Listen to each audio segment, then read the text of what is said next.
Hello, and thank you for coming to the McWaters Effect. I'm your host, Matt. Today, we're going to be talking about Marjorie Taylor Greene. But first, I need you to hit like and subscribe. And don't forget to please share the video. It helps the channel grow. Now, let's get on with the show. Now, first thing I want to talk about is what I know about her. She's a congresswoman from Georgia, the 14th District of Georgia. And she was inaugurated on January 3rd.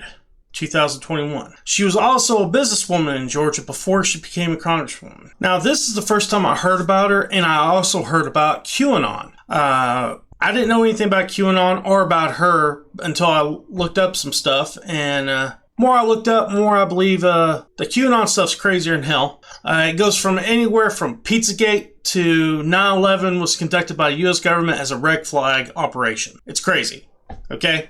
Supposedly, QAnon is a person online that tells them information, and it's almost like a cult. Is the best way I could put it. And she's a part of this. Her becoming a representative is definitely one of those things where it's kind of crazy. The people who voted for her, I don't think all of them believe in that stuff. I think they just saw an R, and they're in Georgia, and they're in the 14th district, and that's a big Republican district, and they just said, I'm voting for the R, and they voted for the R. Not only that, she was also a big supporter of Donald Trump, and Donald Trump's big in the 14th district. So that's how she became the congresswoman from Georgia. Now, another part of that story about QAnon is she also has some strange beliefs when it comes to Israelis and Muslims, and it got her in hot water with the Democrats, and they launched a long shot bid to unseat her from her seat.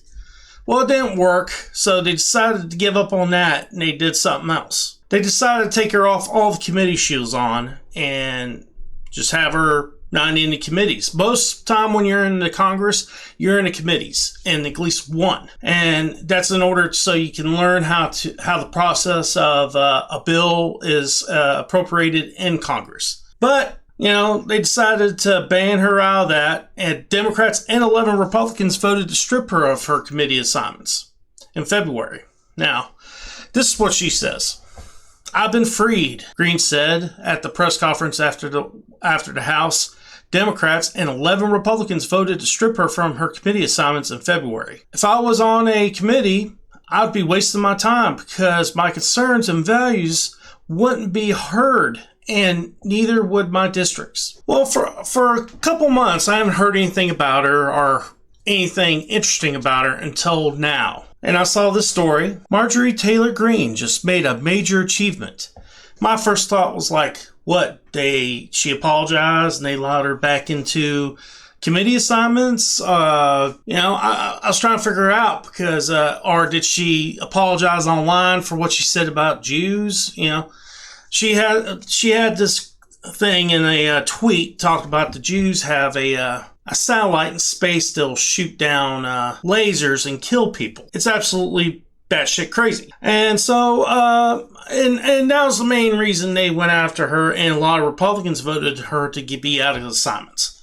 Now, I was assuming that might be what this was about. Well, I looked into it. And look at this. I'm humble, overjoyed, and so excited to announce what happened over the past few months, as I have been the most attacked freshman member in Congress in history. Over 100,000 donors poured in over $3.2 million to support me, averaging $30 per donation. You know why? Okay, I'll be honest with you guys. You know what's happened? The Democrat Party has made her into a martyr. That's what's happened.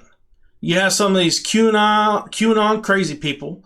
Not only that, you have some Republicans that believe in free speech and libertarians that believe in free speech, which I'm a big believer of free speech. Yes. But I'm not going to donate to her because I don't agree with everything she says. But they see someone that has been persecuted because of her beliefs, and that's why they're donating to her. The Democrats pretty much has made a fundraising monster here. She's pretty much Republicans' version of AOC. That's what she is. Because AOC has some crazy shit too. And one thing they probably agree on is 9/11 crap. So the two of them, I believe, are just yin and yang. Just that AOC is more palatable because, you know, first thing, she's all over Twitter and all over the news media, and people seem to like her. Now, when it comes to Marjorie Taylor Greene, she's a little polarizing. A lot of other senators and congressmen, they stay away from her. And when it comes to the people out in the public, they're big fans of her, whether they agree with her or not. I think a lot of people are donating to her just to get underneath the Democrats and the Republican skin. What I take it is a go screw yourself donation to her. You know, they see people like Mitch McConnell and a few others that are pretty much worthless, doesn't get anything done in the Republican Party, in the Senate and in the House, and they see someone like her who's marginalized on the outside, and they say, hey, she's an underdog, let's donate to her. And the Democrats created this monster. That's what's happened. They've created it. And so has the national media. All right, guys, now it's time for the quote of the day. 90% of the game is half mental. Now, the reason I picked this quote is because I thought it was pretty accurate for who we're talking about today. Now, it's a quote by Yogi Berra. All right, guys, that's the end of my video for today. Hope you enjoyed. If you did, hit like and subscribe. Helps the channel grow. Peace.